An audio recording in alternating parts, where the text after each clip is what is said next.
Si on a participé à un crime contre l'humanité, on ne peut pas être célébré dans l'espace public. On ne peut pas l'être.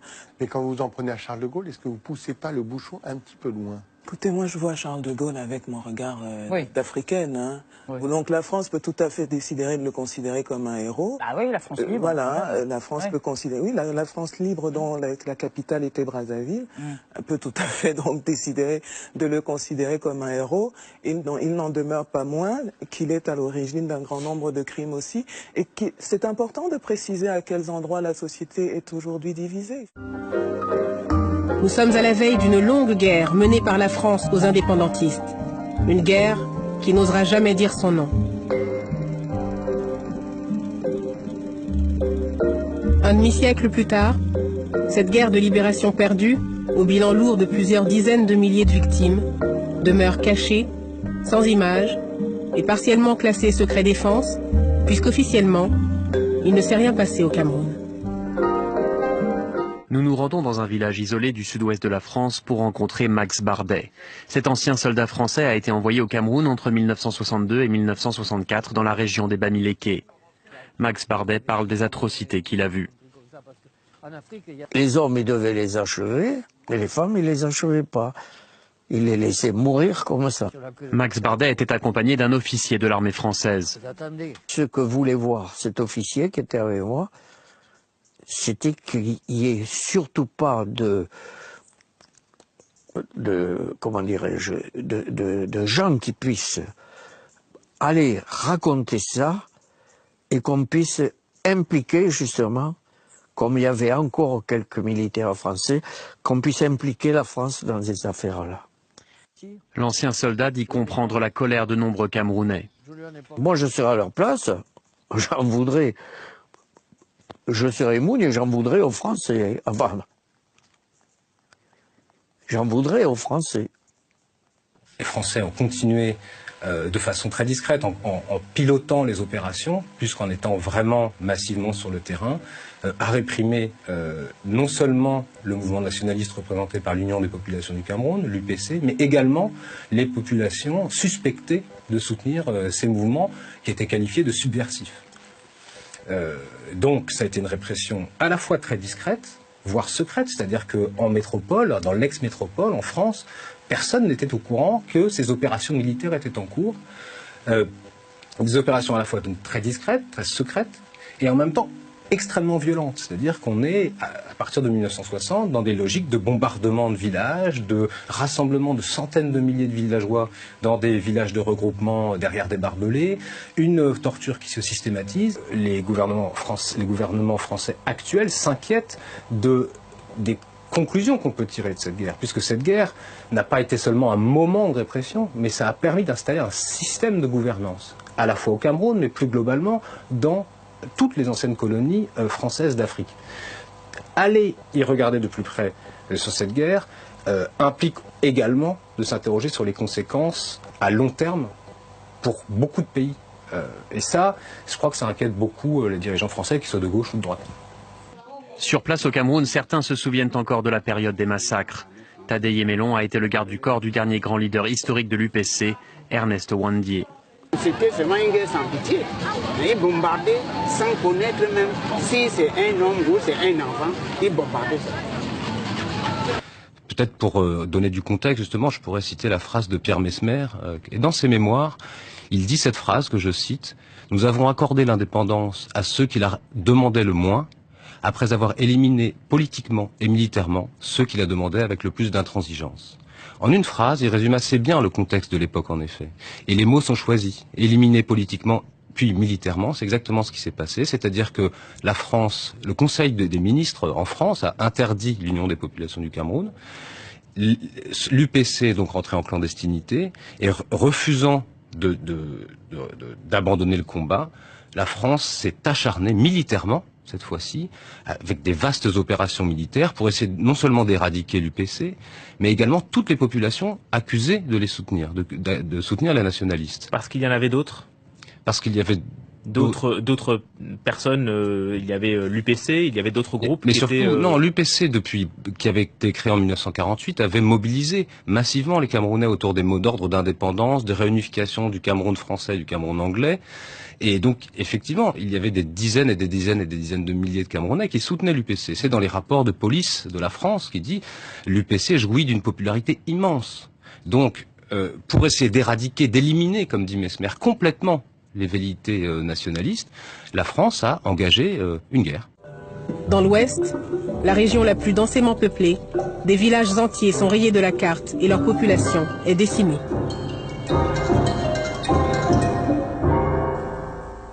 Même après l'indépendance, même après 60, ils ont toujours bombardé. Mais les bombes, c'était presque tous les jours. Pas aux mêmes endroits. On pouvait déverser à Bamenjou aujourd'hui, demain c'est à Bouda, après-demain c'est à Bangou. C'est comme ça. Là où c'est dur, ils ne déversaient pas pour rien. C'est là où la guerre chauffait, ils viennent déverser.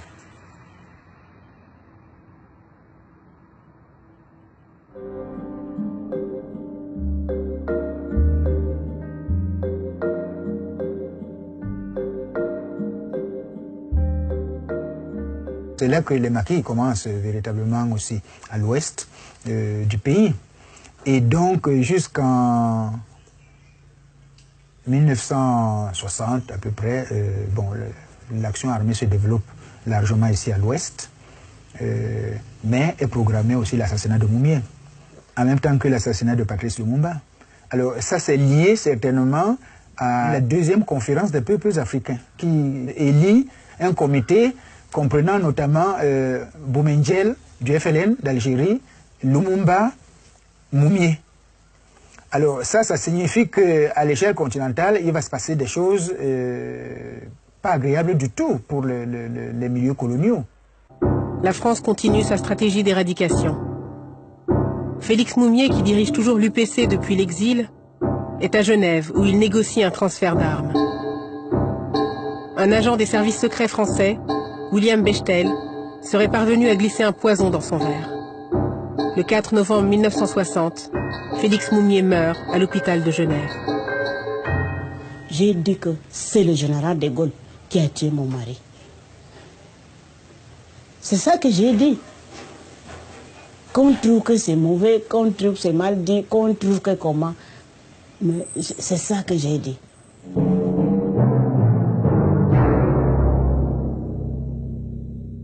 On a toute une série d'opérations qui vont du ratissage et du bouclage dans les années 60, en 1960, février 60, mars 60, mars 60 encore une fois, avec des noms comme Charlie, Echo, Épervier, Martinet, Gold, Juliette, etc. Il y a des opérations tant terrestres que par aviation. Le napalm a été utilisé au Cameroun. Le napalm a été utilisé au Cameroun, même si certains démentis pour la forme. Monsieur Mesmer ne pourra pas faire un démenti sérieux à ce sujet. Donc vous avez entendu parler de napalm? Oui, c'est pas important.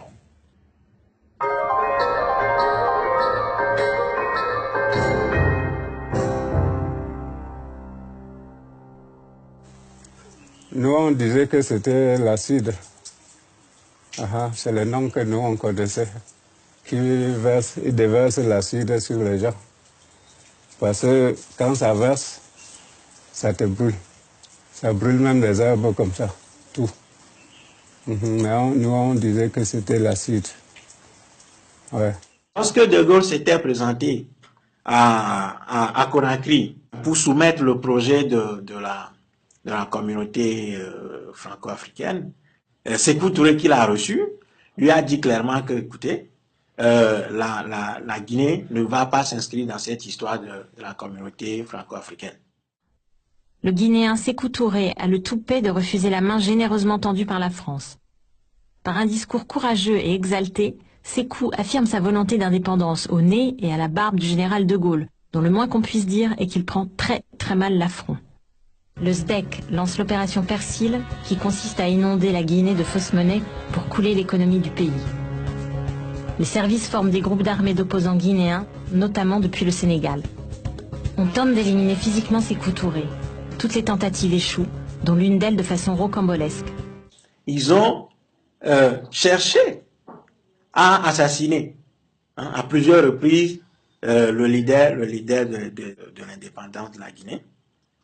Ils ont monté beaucoup d'opérations contre lui via les services secrets français et la DGSE pour l'assassiner, mais ils n'ont pas pu le faire. Et toutes ces opérations ont échoué contre lui. Mais les Français ne se sont pas arrêtés là, c'est-à-dire aux attentats contre sa vie.